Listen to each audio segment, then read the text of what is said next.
So it is with the doctor-prescribed death and Bela Lugosi's performance, we again hope to keep you in suspense. Professor Antonio Basile has a theory, but let him tell you about it. As a psychologist, I have worked out a theory. A theory I know to be sound.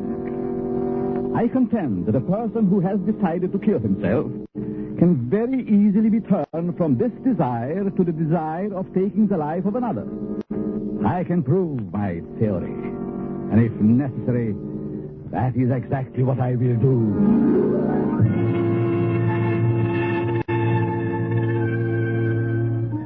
Yes, Professor Antonio Basile has a theory, but only a theory. And he's worried about what his publisher will say. So he visits the editor, whose name is Hellman. Hellman finishes the manuscript and tosses it on the desk. Professor Basile leans forward eagerly and... Well, Hellman, what do you think? Professor Basile, it's purely conjecture, simply a theory, and I wouldn't advise publishing it. I worked on that theory for a long time. I'm positive of it. I know it'll work. Suppose it will. What good is it? What good have you accomplished if you can prove it'll work? Are you laughing at me, Hellman? It's so silly. An ordinary human being has suffered reverses. Is sick of it all. He wants to leave it all behind. And you say he can be changed to want to kill someone else. I do. Self-destruction and the destruction of other life are closely related in the mind. The dividing line is very thin. It's ridiculous. And you won't publish it? Granger would fire me. Why? He told me that, in his opinion, you should be in the asylum. Mr. Granger said that. Does he think I'm insane? How do I know? Hellman, Mr. Granger didn't say that. It's you who thinks I'm crazy. You've never liked me. For some reason, you are trying to tear me down. Well, we'll see, Mr. Hellman. We'll see. Now, wait a minute.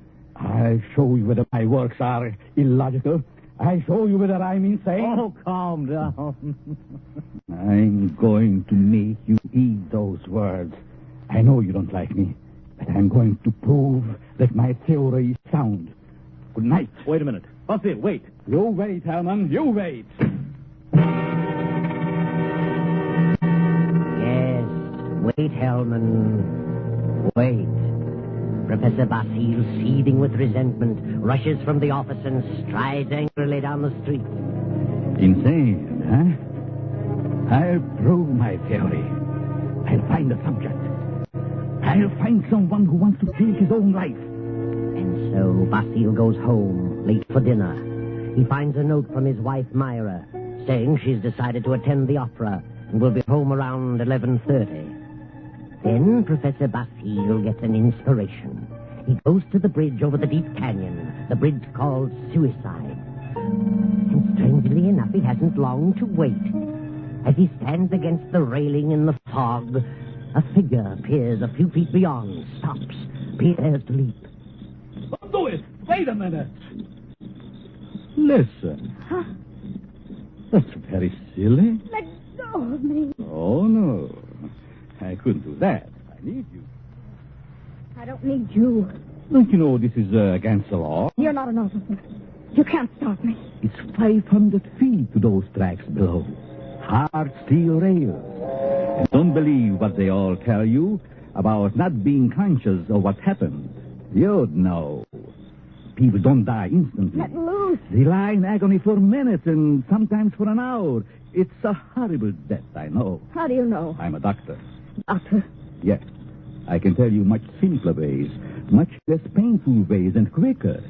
You're a nice young girl. An intelligent girl. You wouldn't want it to happen this way. Maybe after I talk to you a while, you wouldn't want to do this at all. No? No. But come on. Let's talk it over. Maybe a few minutes' talk will change the entire picture for you. What could you do to help me? If you'll come, I'll tell you. There's a motive back of your wanting to do this, and I'd like to know what it is. Nothing doing. Haven't you any relatives? Any loved ones you'd like to do something for? Yes? Then if you talk with me for a while, maybe I can find my way clear to help those people.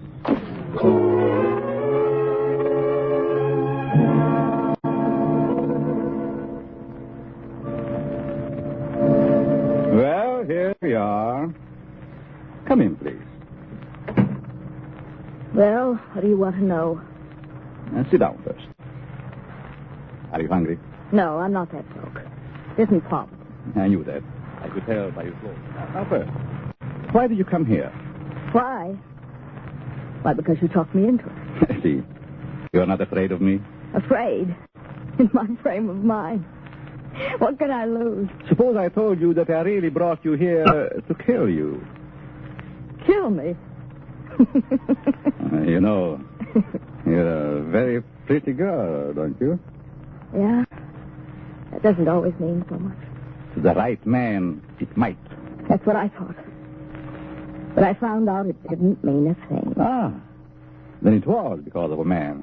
I knew it. Really? How did you guess? I'm a student of psychology. I'm Professor Antonio Basil. I see. And you want to know what makes me tick. You want to know the reason behind my action tonight. That's right. I would like to know what happened to make you want to kill yourself. Suicide is a mental aberration. Yeah? I'd like to know what preceded the decision to destroy yourself. And what you thought about until the moment I stopped you on the bridge. What good will that do me? You said you weren't broke, but you also said you had some loved ones you'd like to do something for. I meant I wasn't broke to the point of being hungry. I have a few dollars. But you suggested help for someone in larger terms. Yes, I did. Who is the loved one? My mother? You are her only means of support? Yes.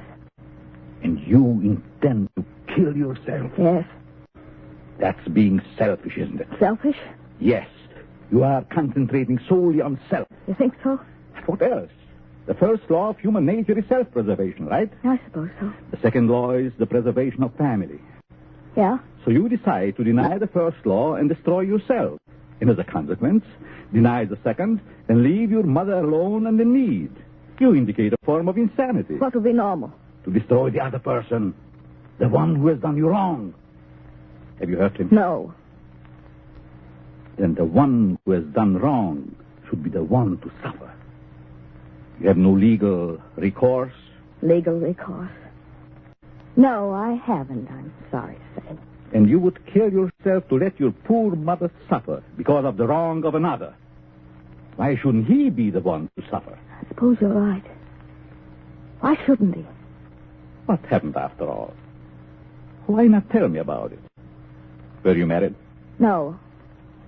He never seemed to find time to get around to marriage. What's your name? Gladys. Gladys Tanner. How long had you known him? Almost 4 years. And you always thought he meant to marry you? Yes. Until 3 weeks ago. Yes? On July 1st, he had to leave town for a week on business. Said he was going to Kansas City. When he came back, he seemed to be too busy to see me. Then a week ago, I found a snapshot along with several others in his desk in his home. May I see it? Certainly. It's a picture of him and another woman. But the picture was not taken in Kansas City. It was? No. It was taken on the beach at Atlantic City.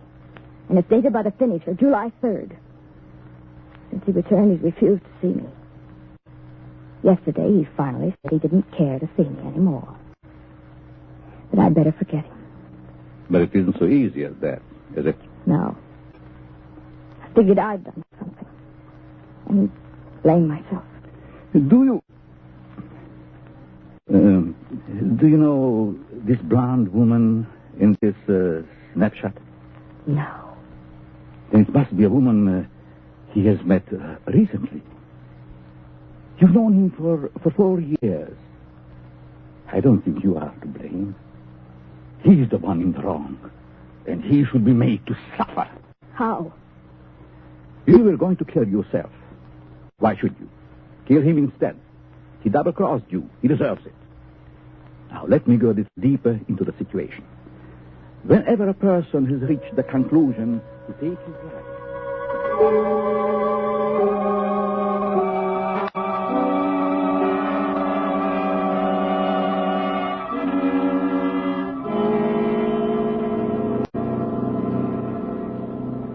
Sure you have made up your mind, Miss Tanner. Positive. Now, if you're careful, you won't be caught. No. But whether you are or not, I'm giving you this check for $1,000 made out to cash to be sent to your mother only after the man is dead. Write his name on this pad. There you are. I will know what has happened by the newspapers. And I will be told payment until I learn that you have gone through with it. It'll happen tonight. Very well. You are sure? You are determined? Absolutely. Nothing could stop me. Very good. But just what would happen if I did get caught? You won't get caught if you follow my instructions. I know. Now, here is a small revolver. It'll fit easier in your purse. That's all you need. Be sure to wipe your fingerprints off and leave the gun near the body. Yeah. Well, goodbye, Dr. Basile. Goodbye, Gladys, and good luck.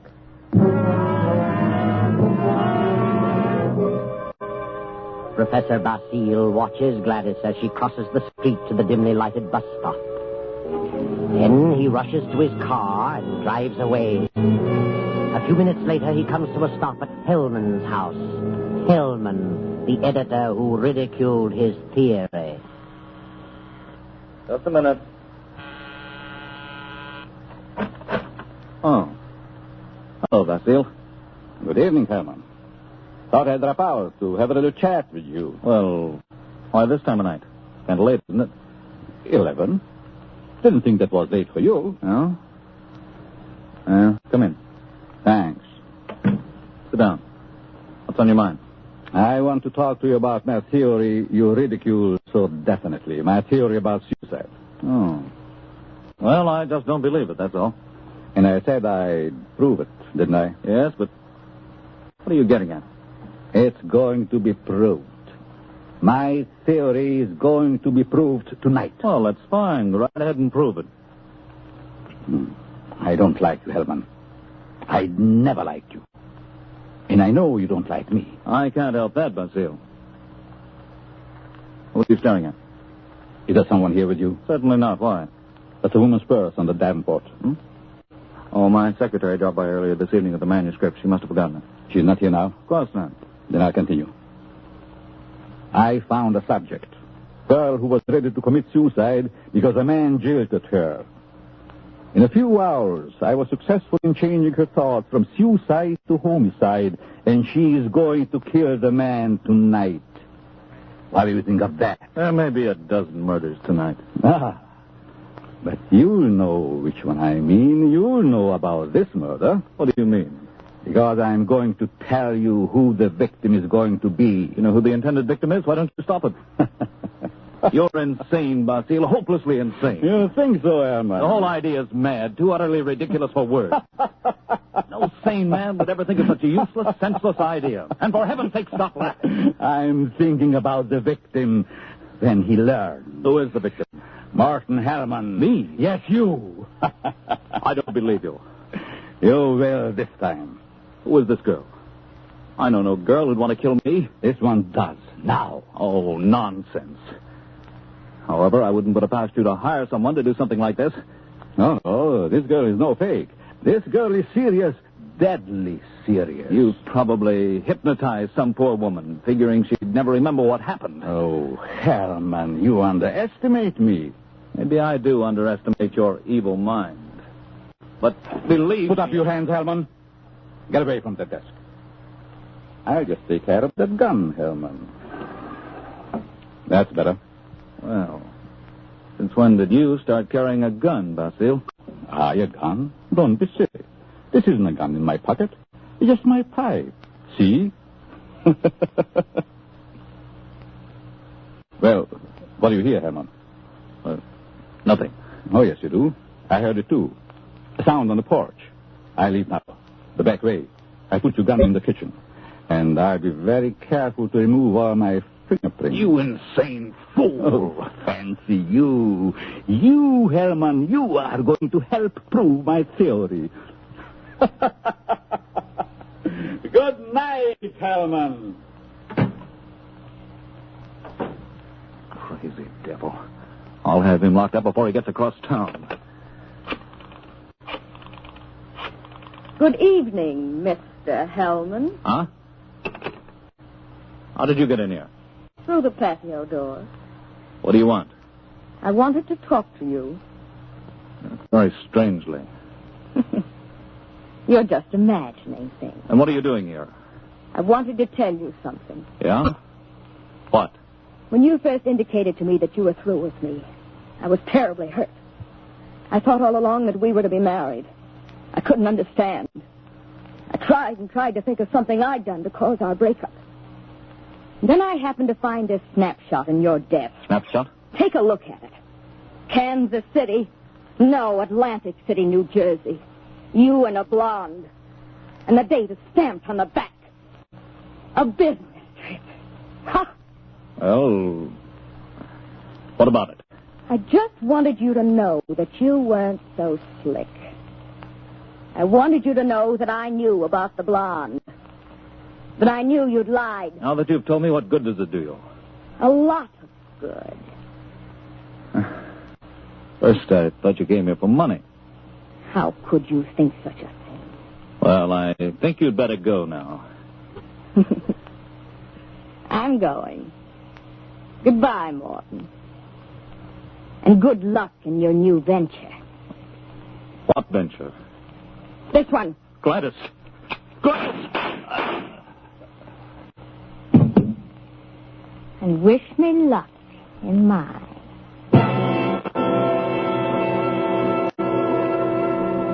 Gladys stands staring a moment at the body of Hellman, then wipes off the gun, drops it to the floor, takes the professor's check from her purse, steps to Hellman's desk and writes a note. Then she puts the note in an envelope with the check, addresses it, stamps it, turns out the lights, and steps out into the dark street. At the corner, she drops the envelope in the mailbox and disappears. Professor Basile heard the shots. His theory worked. Hellman will torment him no more. The perfect crime. So he can go home to his wife now and go to sleep. Myra. Myra. Huh? What? Oh, Antonio. What are you doing asleep on the Davenport? You know what time it is? It must be after midnight. I've been waiting for you. How was opera? Oh, fair. Nothing to brag about. Who sang the lead? Belchiati. He wasn't very good. Belchiati. Mm-hmm. He's a poor Othello. Othello? I thought we were doing Ida tonight. No, they switched because someone was ill. Oh, I just as soon have stayed home. Have a nightcap, Myra? No, thanks. I'm tired. I think I'll go to bed. I belong presently. Good night.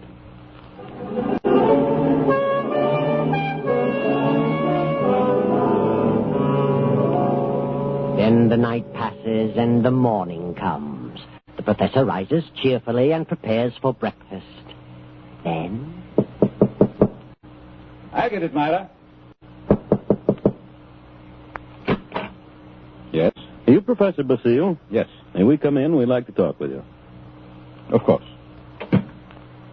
What is it you want? Is your wife in? Yes.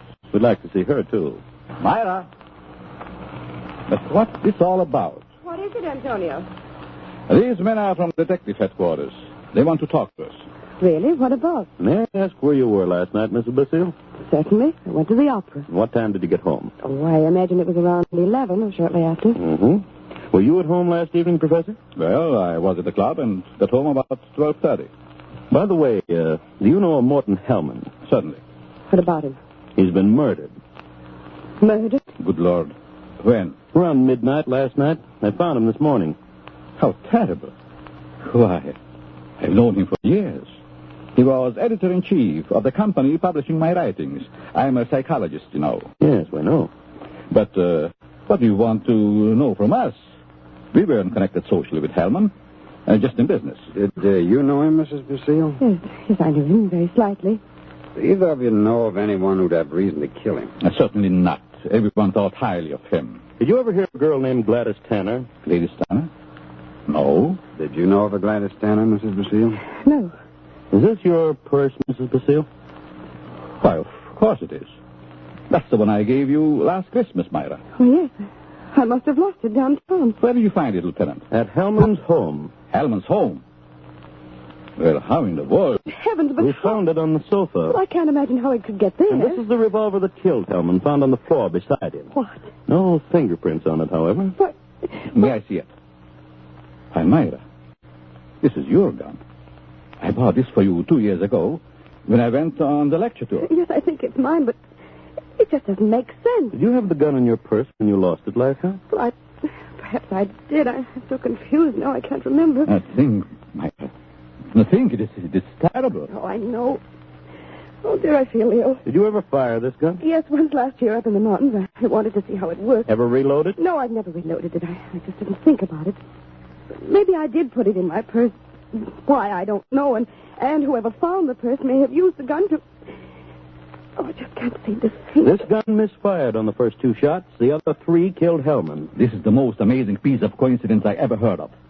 Why would my wife want to do such a thing? Why should she get to Hellman? She hardly knew him. Are you sure about that, Professor? Of course.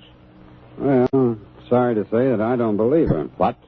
This is ridiculous. This is going to be a shock to you, Professor, but here's a snapshot we found on Hellman's desk. Taken in Atlantic City last July. Good heavens. Why?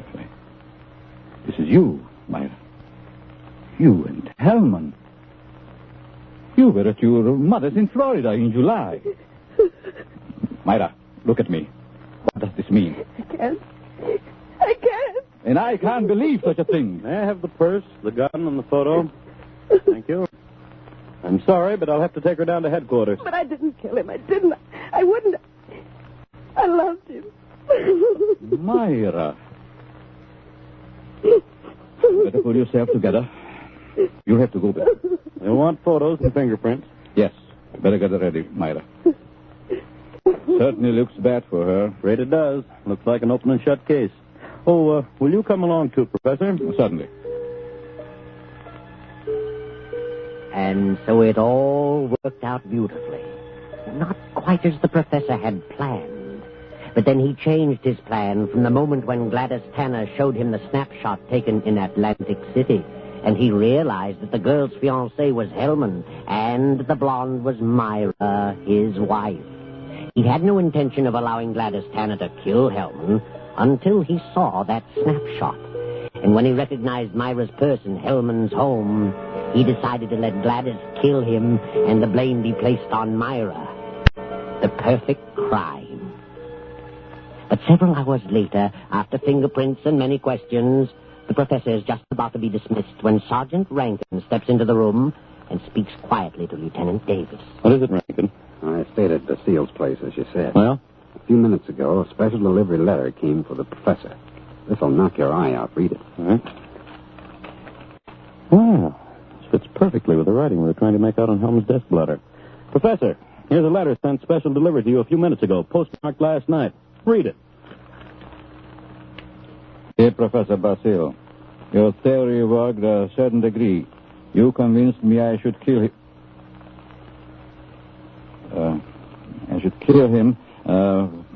But when that gun you gave me misfired twice, I almost quit. Go ahead, Professor. Read on. Then as I looked at him on the floor, the feeling of self-destruction came back. I'm going ahead with my plan. Here's your check. I won't need it. Besides, I lied to you. I lost my mother long ago. Better luck next time. Gladys Tanner. And a half hour ago, they found her body beneath Suicide Bridge. Well, Professor, your perfect crime has failed. Failed. Yes, failed. Wonderful setup on paper, but your theory backfired and you're up for murder. But I didn't kill him. But you planned it and you're as guilty as Gladys. She's paid her penalty. Now it's your turn. No. I won't be hanged. Never. Rankin, grab him.